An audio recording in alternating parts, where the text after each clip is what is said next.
Hey Rebels, my name is Matthew Barton. Welcome to the Rebellion Brewing Podcast. Kim McDougall is a Saskatchewan beer lover who recently joined us as a Facebook moderator in our local beer group. Last week, Kevin Brown and I talked about the importance of having more perspectives, and Kim was one of the women who stepped up to the plate. Today, we're going to talk about Kim's craft beer journey and find out what beers she recommends that you need to check out next. So let's get into it.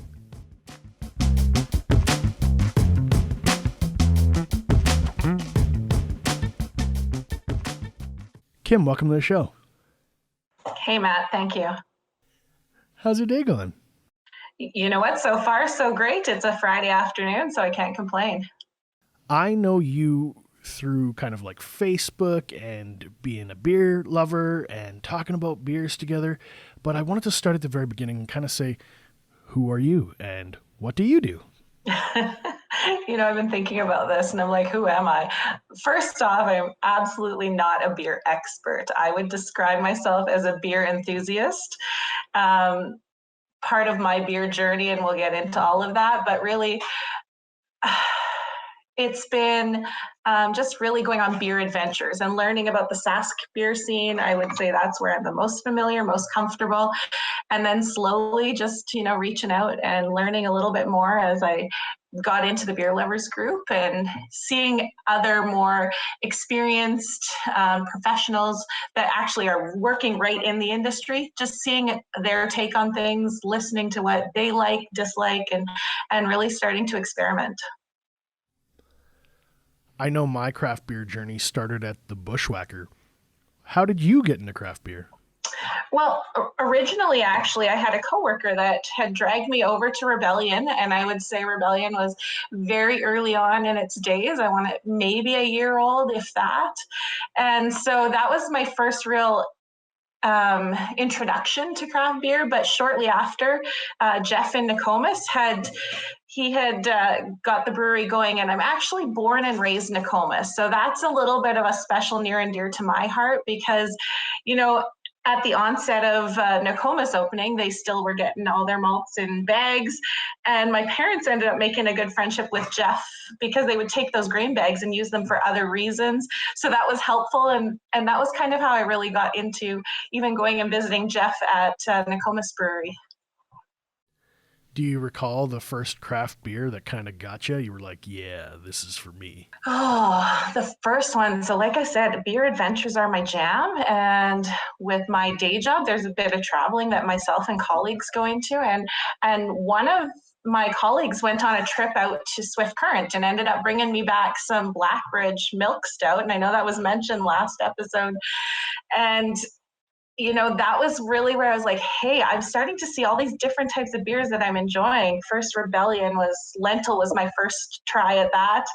And then Nokomis, it was the Golden. So some really light, easy on the taste buds types of beer, I would say, was my first introduction. And then that milk stout was what started me down that path of drinking them darker beers. I don't know if you realize, but yesterday, as of this recording, was Rebellion's 7th anniversary. So if you joined us at about year 1, I would say that's my timeline could be a little off, but 6 years into your craft beer journey, we've seen a lot of changes in the scene. And I kind of wanted to bug you and say, as a consumer, as somebody who's plugged in, what changes have you seen, or what do you think of the current scene? When I first started off into the craft beer scene, it was all about growlers and growler fills, and it was really a lot harder, so to speak, to access and try out all these different beers. So the promotion of moving towards canned beverages and being able to pick them up at your local liquor store, regardless of your community, has been huge at really like bursting through the scene and really getting it out to individuals, I find. So I think that's something, just the number of breweries in the province now has just spread the reach to touch a lot of individuals. I mean, I always joke that give me enough time with anybody and I will find a craft beer in Saskatchewan that you will enjoy, because I feel like I've had enough adventures at all the breweries, tried beers from pretty much all of them in the province, that I could probably find something that anybody would like. We could tailor to any tastes. I've only been able to have one Rafter R beer so far, and I'm kind of kicking myself because I saw people posting about Rafter, and I was like, I still haven't got out to see Ryan. Stupid COVID.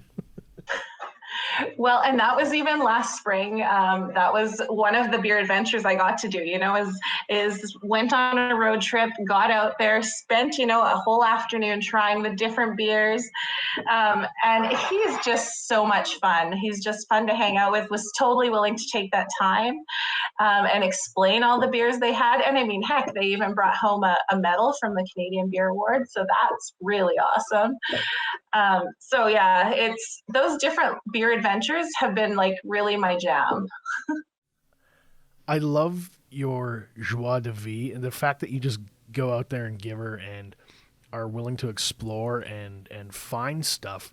I think that's really something that's it's just part of the DNA of a craft beer fan. They really like that novel new experience, and I feel like you've really embraced that, and it inspires me to want to keep trying new beers, because it's very easy to get in that pigeonhole or get stuck just drinking like the same two or three. But I watch your pictures. I see your posts in the Beer Lovers. I'm like, oh, Kim's right. I got to try that next, Which all this rambling just kind of leads me to my next question. What beers are you digging right now? If somebody's listening to the podcast, get a pen, get a piece of paper. What are Kim's recommendations? I was really thinking about this hard, because I would say I am actually kind of going back to your jam, in that I'm going back to some old, not old, but some old reliables, right? Lately, because I have been so much adventuring that I really got to a point where I'm like, hey, I need to go and revisit the ones that I got into right from the beginning. But in doing that, so like the Nokomis Golden, the Lentil, but in doing that, I've actually found that my taste buds have changed enough, and this has been a discussion on our Beer Lovers page too, is I'm actually now drifting towards the hops and that hop profile. So the Zilla and Nokomis's IPA or double IPA, something with a little more, as my brother-in-law in New Zealand calls it, a little more grunt to it.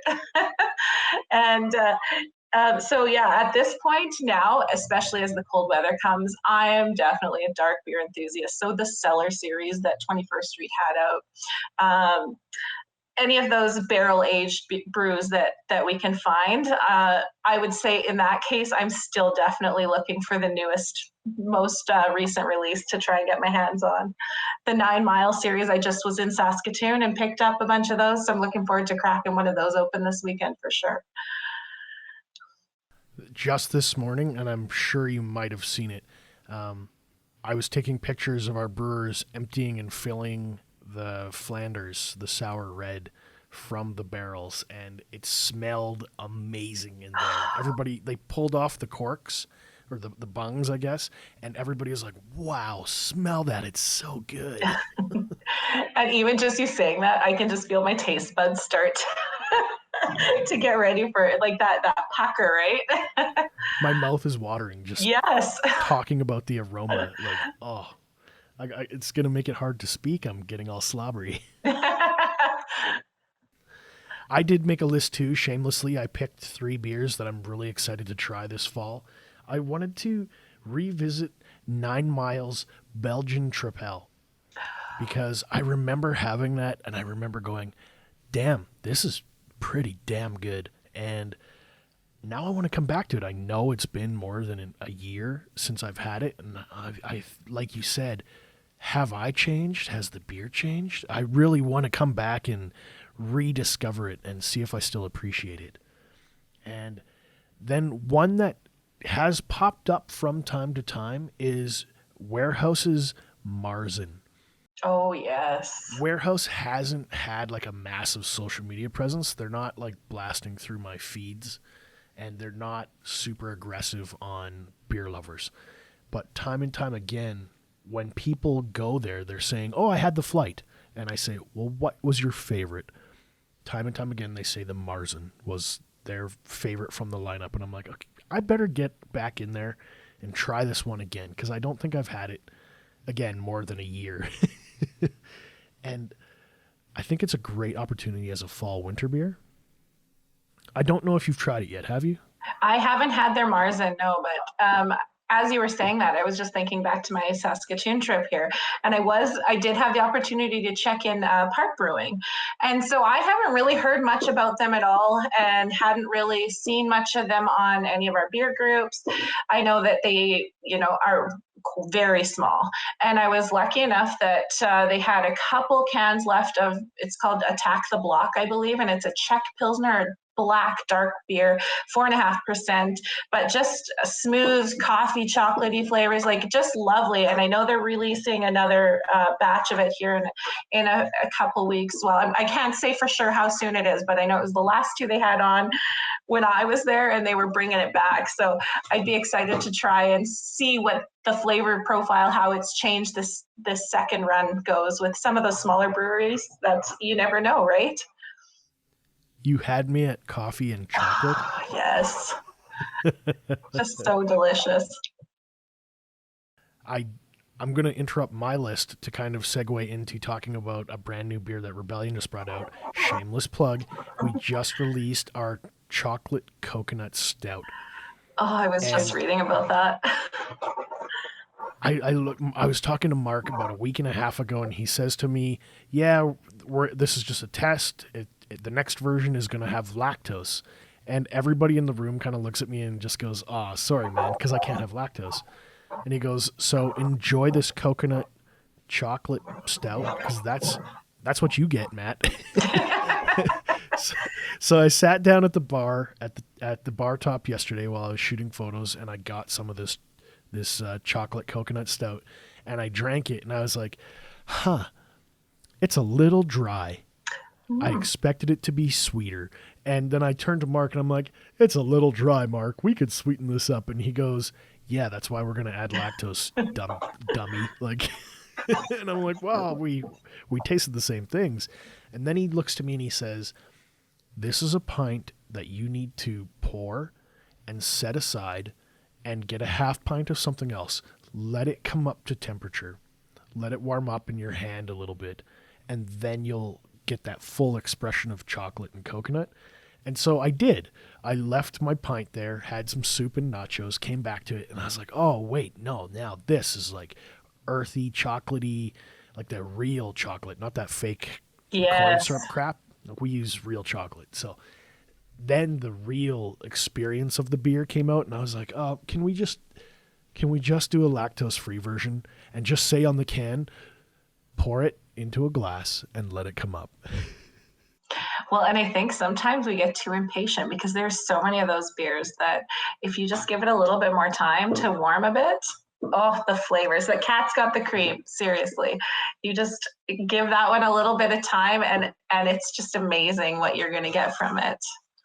I also want to really try Shelter's Brown. I don't know if you've had it yet, and I was hoping you had and could tell me. I have. So Shelter Brown, um, when I first started into the brown ales, Nokomis was a big favorite. Obviously, there's so many reasons behind that, but Shelter, oh yes, that is right up there, right alongside my Nokomis fave. So I would highly encourage that if you get the chance. Yeah, smooth, delicious. I mean, those really are my jam beers. I don't drink a lot of them through the summertime, and I know that that's a lot of individuals, but I'm always like, this time of year, it's like, bring it on, like, give me those flavors. It's just, yeah, it's where I'm looking. I'm really excited to hear your endorsement. I think I'm going to have to bring up a couple growlers. One of my very, very best dear friends just had a baby, so we're hoping to come to Saskatoon to visit the little brand new baby and pick up some beer and maybe shelter is going to be my first stop. I find the hardest thing about Saskatoon is deciding where to stop, because you can never fit them all in at the same time. Unless you've got a whole weekend to spend and you really got to plan it, right?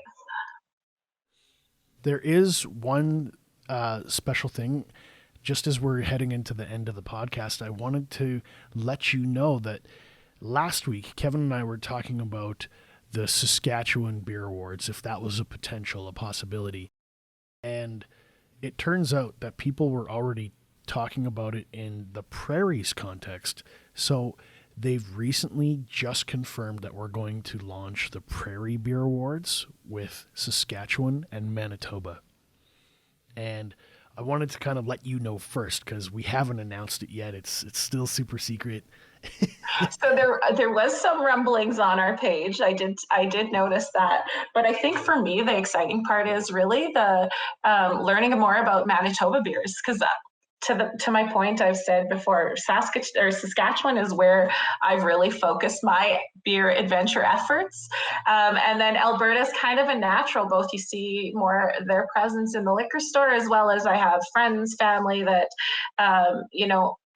have an exposure to the Alberta breweries. So there's just been more of that for me. So I'm really excited to hear what Manitoba as a whole has to offer. And I know that Winnipeg's next on my beer adventure list for sure.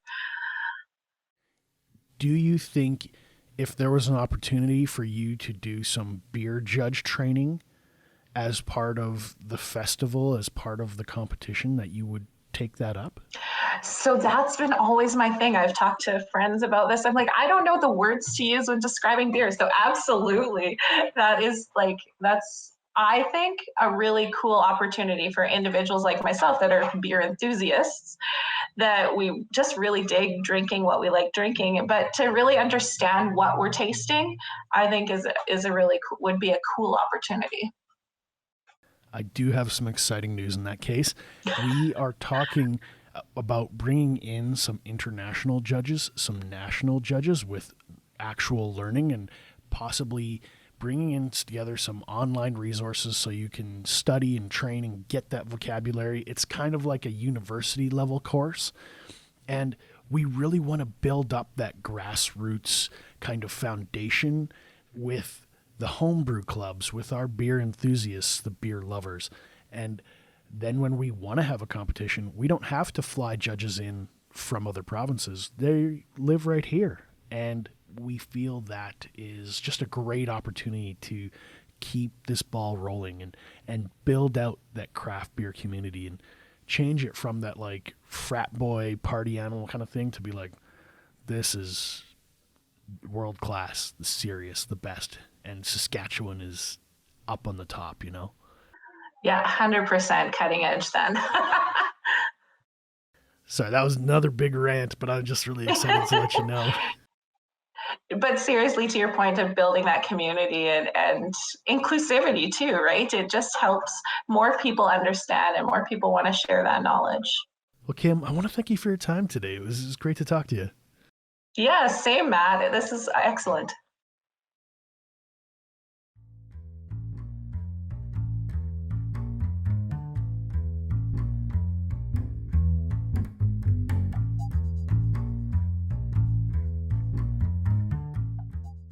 Rebels, thanks for listening today. If you have any questions or comments about this episode, be sure to join us on our brand new Facebook group page, the Rebellion Brewing Podcast. You can also check out Kim's posts about beer on the Beer Lovers of Saskatchewan Facebook group. I'm also proud to let you know that we're members of the Saskatchewan Podcast Network. It's a one-stop shop for tons of locally produced shows from across our province, and you can find them at saskpodcastnetwork.com. Be sure to follow us on Facebook, Instagram, and Untappd so you don't miss out on the latest in Sask craft beer news. Thank you for joining the Rebellion.